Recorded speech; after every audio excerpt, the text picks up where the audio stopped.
Assalamualaikum warahmatullahi wabarakatuh, teman-teman sobat trader. Karena masih banyak banget ya yang bertanya tentang gimana sih cara pemakaian indie shredder pivot itu, maka dari itu saya bikin video ini ya. Semoga dari video ini nanti teman-teman tercerahkan, karena sebenarnya metode ini sangat simpel sekali, nggak ada ribet-ribetnya. Kita hanya cukup bangun pagi pas pembukaan market dan lihat dia ada di atas atau di bawah pivot, udah gitu aja. Jadi ini benar-benar simple banget. Jadi teman-teman yang kebetulan melihat video ini juga bisa mencoba ya.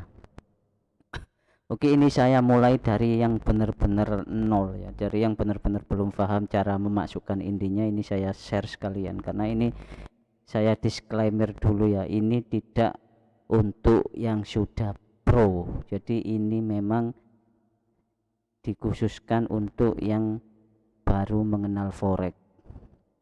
Karena saya juga di sini juga masih newbie ya, masih terus belajar, masih terus trial error, karena nggak ada manusia yang sempurna. Jadi kita harus ya teruslah untuk menggali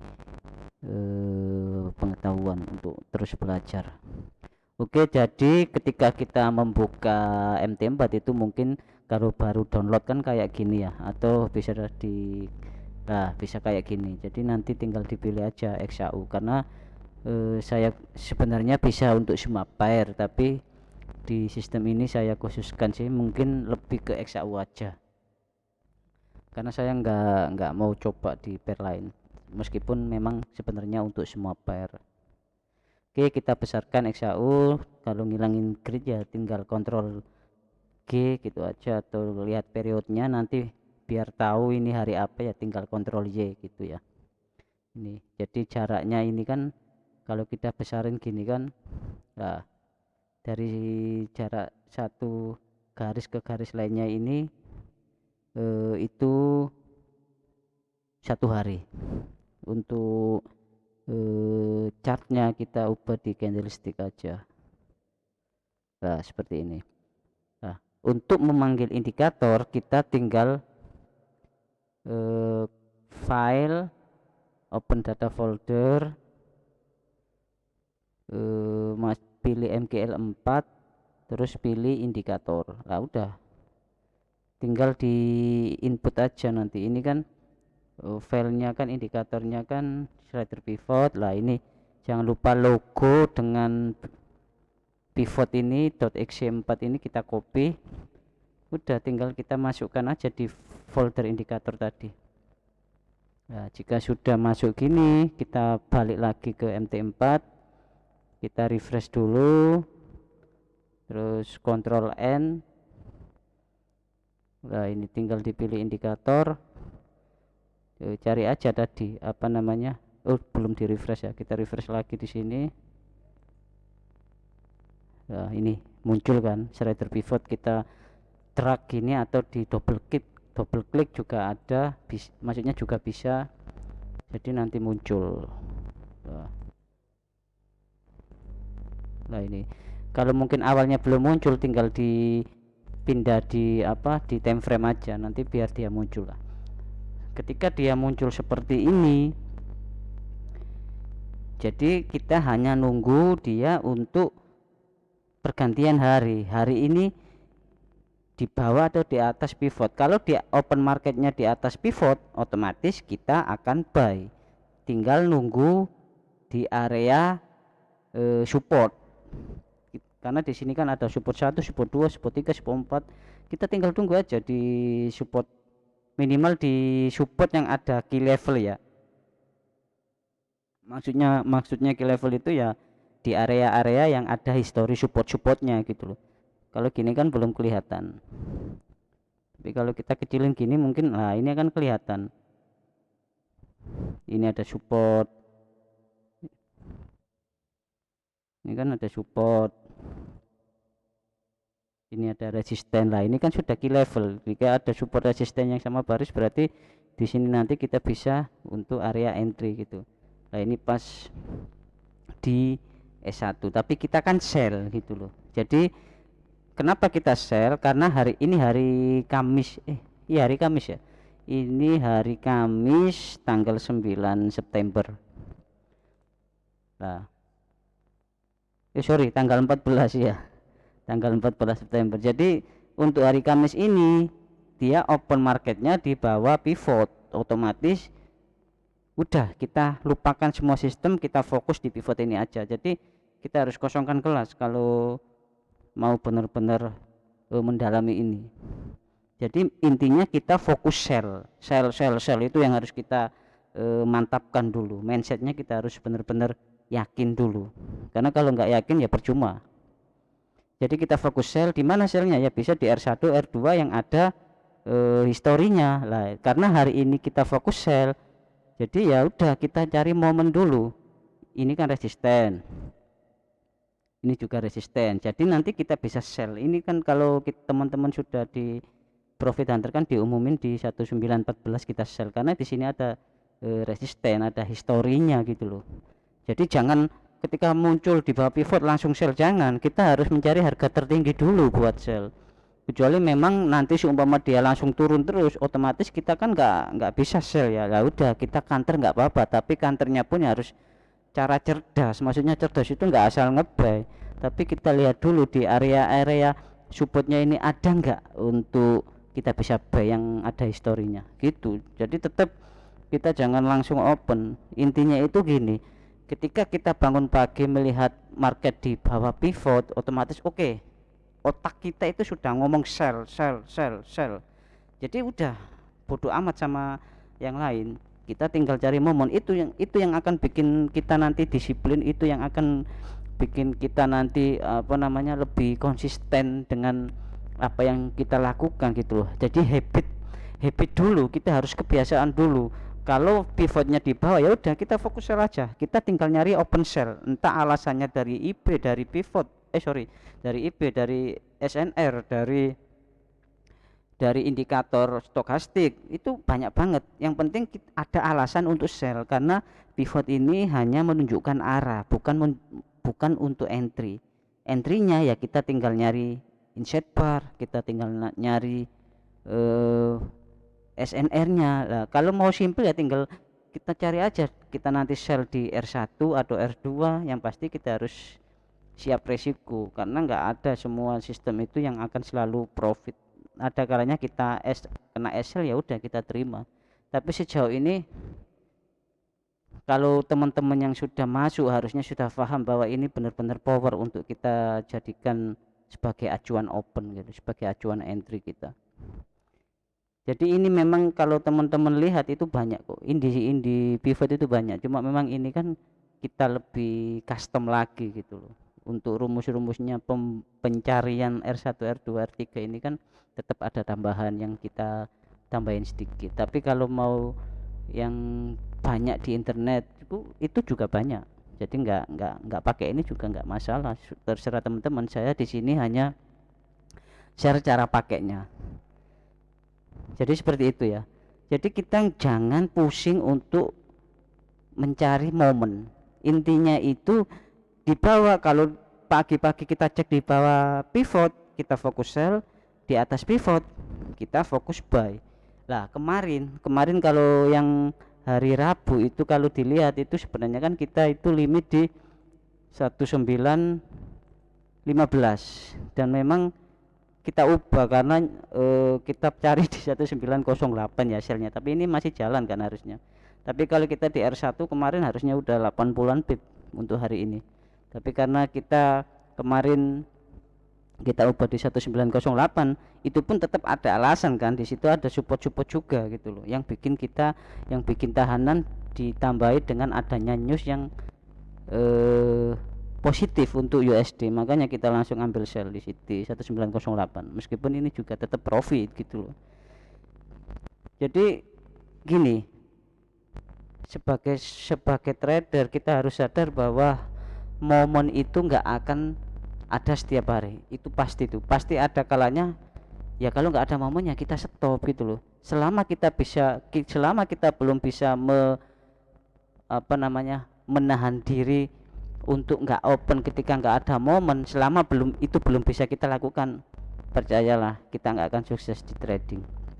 Karena banyak trade, dan ini sudah menjamur gitu loh, banyak trader itu yang nggak open tiap hari, padahal sebenarnya momen itu nggak selalu datang tiap hari gitu. Jadi jangan dipaksakan. Kalau kita maksain open terus, yang per, yang pertama ya profit kita bakal habis, yang kedua ya kemungkinan terburuk ya pasti MC, karena kita nggak bisa nahan gitu loh. Kita harus bisa nahan diri untuk sabar. Itu kenapa indie pivot ini, shredder pivot ini benar-benar akan bikin kita disiplin. Karena ketika dia muncul momen sell, seumpama ini di bawah pivot berarti sell, terus dia nggak koreksi naik, ya udah kita nggak open, karena tujuan kita adalah open di ya bisa dibilang momen apa, di area terbaik lah. Kalau kita langsung sell terus keseret itu kan ya kita kepikiran. Tapi kalau sudah di area resisten 1 atau resisten 2 kita sell, itu dapatnya itu lebih banyak gitu loh. Jadi kita jangan cuma mikir cepet-cepetan untuk open, tapi yang kita pikirkan adalah open yang berkualitas. Meskipun memang R1 ya dia nggak jamin gitu loh, untuk kita profit itu nggak ada jaminan, tapi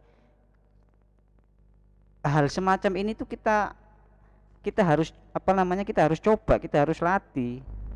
Karena memang selama saya di trading ini ya, trial error itu sangat sering, dan hal-hal yang simple kayak gini ini yang justru dilupakan teman-teman gitu loh. Pengennya open terus, akhirnya nggak sadar kalau open kita itu ngawur, ujung-ujungnya lebih besar spekulasinya daripada analisanya. Kita nggak ada analisa jadinya nanti, karena terbawa emosi itu tadi. Jadi sekali lagi kembali ke sistem ini ya. Jadi kalau mau benar-benar mendalami ini ya, kita harus bikin simple, kosongkan gelas. Ketika open market di bawah pivot, kita fokus sell di area R1 atau R2 yang ada histori resistennya atau ada key levelnya. Udah simple. Di bawah pun gitu. Kalau opennya di bawah, kalau opennya di atas, berarti di atas pivot. Open marketnya di atas pivot ya, kita buy di area support atau resisten yang ada histori atau key level. Udah, intinya kan seperti itu aja. Tapi kadang-kadang kita yang bikin rumit, itu kita yang bikin ribet. Kadang-kadang sistem yang simple itu malah nyepelin. Halah, sistem kok kayak gitu, kok simple, akhirnya kita nyepelin. Yang ada apa, ya udah banyak kan. Saya sering banget dengerin curhatan seperti itu, karena saking simpelnya sistem mereka ngeremehin, akhirnya ya udah babak belur di market. Saya rasa udah ya, karena ya memang sangat simpel. Tinggal kita mengasah diri untuk area titik entry-nya. Jadi sekali lagi, titik entry itu kita ambil di area yang ada histori resistennya. Kayak gini kan, ini resisten ya, ini resisten. Jadi itu kenapa sell limit hari ini kan ada di resisten 1, karena ada banyak resisten di sini. Nanti TPSL-nya ya tinggal di risk rewardnya 1:1 gitu aja. Kalau nanti cuma kesentuh ya tinggal ambil aja 100 pip, TP nya 100 pip, atau 1:2 ya berarti TP nya SL nya 50 pip. Cuma saya lebih sering ke 1:1 ya, lebih adil. Karena memang kita ketahui kalau ranknya di XAU itu besar, jadi ya kita harus realistis gitu. Tapi nggak masalah juga kalau mau TP sedikit, itu kan tergantung teman-teman juga. Itu kan apa ya, kalau saya kan orangnya realistis, jadi kalau mau TP kadang kan banyak dapat pucuk, TP nya kecil ya itu bagus, kalau bisa dapat seperti itu ya nggak masalah. Tapi saya lebih ke realistis itu tadi, ranknya besar, jadi ya saya minimal 1:1. Minimal itu TP dengan SL itu sama, bukan malah besaran SL. Itu salah kalau seperti itu, kecuali memang kena SL plus, ya gimana lagi. Jadi untuk saat ini seperti itu ya rule-nya. Nanti kalau ada pertanyaan tinggal chat di Telegram aja, di admin. Oke, terima kasih. Oh ya, untuk saat ini kita masih running ya, ini running profitnya ya di open yang kemarin itu. Meskipun nanti ada, kalau mau di close nggak apa-apa, nanti bisa di limit lagi di 1914 untuk ikut open yang hari ini, karena kita itu intraday memakai indikator ini, kita intraday. Jadi satu hari sebenarnya minimal itu harus sudah close selama, tapi selama opennya sama, maksudnya selama sama-sama sell ya nggak masalah, kecuali contoh nih hari ini buy terus besoknya sell, ya mau nggak mau minimal itu di close ya, di close BEP ya untuk buy nya, jadi kita nggak rugi dan nggak untung. Jadi buy nya harus di close terus kita ganti sell ya. Itu yang kadang-kadang teman-teman beratkan seperti itu, rule nya sudah bilang sell tapi kita mempertahankan sampai harus profit, harus tip, ya nggak bisa seperti itu. Jadi kalau seumpama hari ini sell terus besoknya buy, ya mau nggak mau minimal ya di close pas BEP, kita nggak usah ngambil untung dulu karena memang sudah habis waktunya, kita memang harus berubah. Dan untuk saat ini kan, kemarin kan sell, hari ini juga sell, jadi mau di close dulu yang open kemarin nggak apa-apa, atau di hold juga nggak apa-apa, terserah teman-teman. Yang pasti untuk hari ini kita sellnya itu di R1, di R2 juga bisa sebenarnya, karena di sini juga banyak area, ini ada base juga kan. Tapi kan kita nyari yang lebih rasional kan, tapi enggak, hari ini juga ada news ya, bisa jadi nanti sampai sini, cuma ya itu pilihan teman-teman, bisa nyari. Kalau saya tetap R1 selama ini berapa pip ya, kita lihat dulu, ini cuma lah 60, nanti bisa tambah sell di R2, tip SL nya tetap sama gitu loh, SL nya tetap sama, jadi kita ambil 100 gitu aja, SL tipnya 100. Jadi ini cara tersimpel tapi sangat power, saya benar-benar ngerasain powernya itu di tahun ini sih. Tahun kemarin kan jujur memang masih belum berani ya untuk ngeracik ini, karena saya harus trial error dulu, jadi minimal itu 1 tahun baru bisa di share. Jadi saya coba dulu, saya tes dulu, ini enaknya dibawa kemana sih ini sebenarnya, pakai apa namanya, indikator tambahan untuk stokastik juga nggak masalah. Itu saya juga sering kan pakai stokastik ya, dipakai 533 nggak masalah. Jadi selama dia ngomong sell kan, dia kan ngomong sell, otomatis kita tunggu aja dulu dia naik sampai di area 80 baru kita bisa sell. Nah, intinya searah gitu loh, searah dengan pivot. Jadi mau pakai ini apapun buat tambahan filter untuk entry nggak masalah. Yang penting itu kita tahu arahnya dulu. Hari ini arahnya sell, ya udah kita cari momen sell dulu, entah di area resisten 1 2 3, atau di pakai stokastik, pakai RSI, pakai apa aja lah, terserah. Karena di sini saya menitik beratkan di indikatornya, pivotnya ini, pivot. Jadi teman-teman bisa untuk entry-nya bisa pakai yang senyaman teman-teman. Kalau yang di channel kan biasanya kan itu yang saya share itu pakai support resisten, jadi kita nyari di R1 R2 ini yang ada historinya, itu yang sangat 90% saya pakai itu. Jadi terserah teman-teman, kalau mau mencocokkannya tinggal masuk ke channel aja, nanti dicek di channelnya ini sell limitnya di mana sih, pasti ketahuan kok nanti alasannya. Karena di sini saya nggak pernah ngerahasiain ilmu, jadi semua yang saya share ya, semua yang saya pakai itu ya saya share gitu loh. Mau alasannya apa harusnya teman-teman tahu kalau sudah di channel. Oke, terima kasih, saya akhiri. Assalamualaikum warahmatullahi wabarakatuh.